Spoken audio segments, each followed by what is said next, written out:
Hello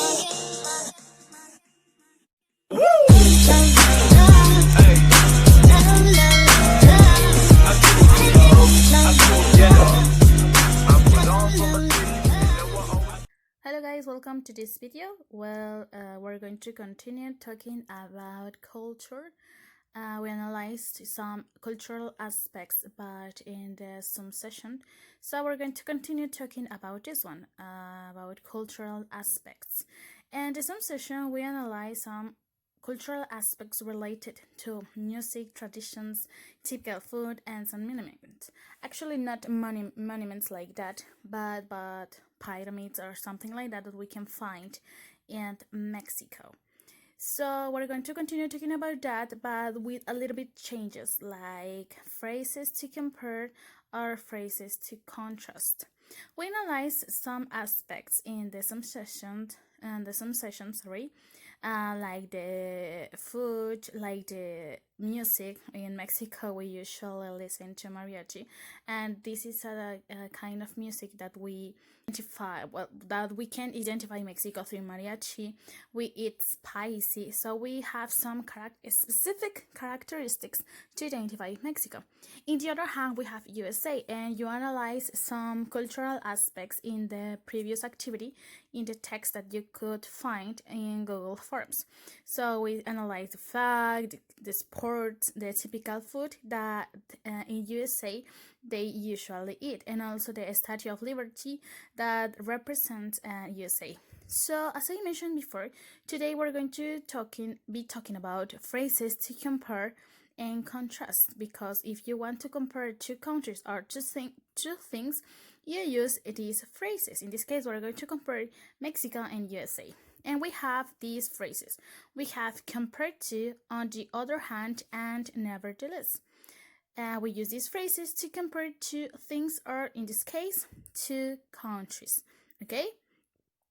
And we use these phrases, but in a moment we're going to learn how to use these three phrases and also these two in the same way. Like, I'm going to give you some examples to learn better how to use these phrases in a sentence and how to compare or how to contrast with these phrases, in this case, these two countries or these two things.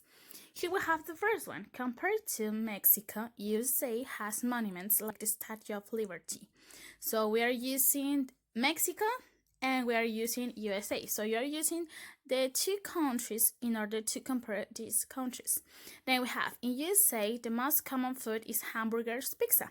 On the other hand, Mexican people eat tacos and spicy food. So you're comparing these two countries, and actually you're comparing the food.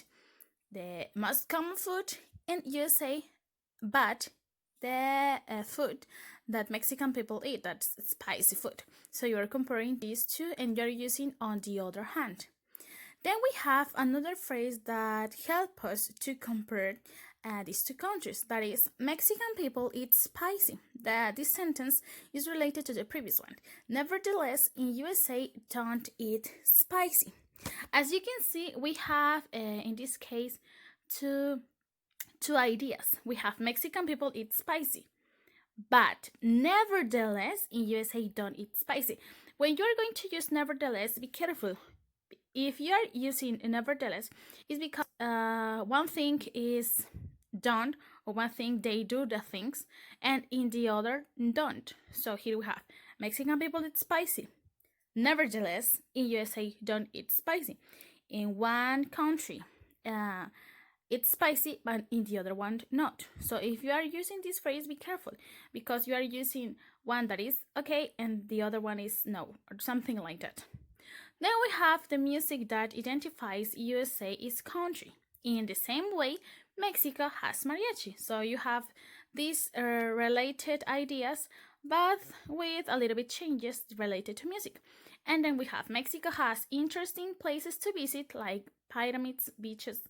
So you're using like when you are giving examples. So you're going to practice a little bit more with this exercise. Here in classroom, you have the exercise that you have to accomplish. So be careful, practice with these phrases, and then you're going to be ready to write your own phrases, your own sentences using these phrases, and not only to compare countries. You're going to also use to compare things in your daily life. So this is all for the video, guys. Thanks for watching.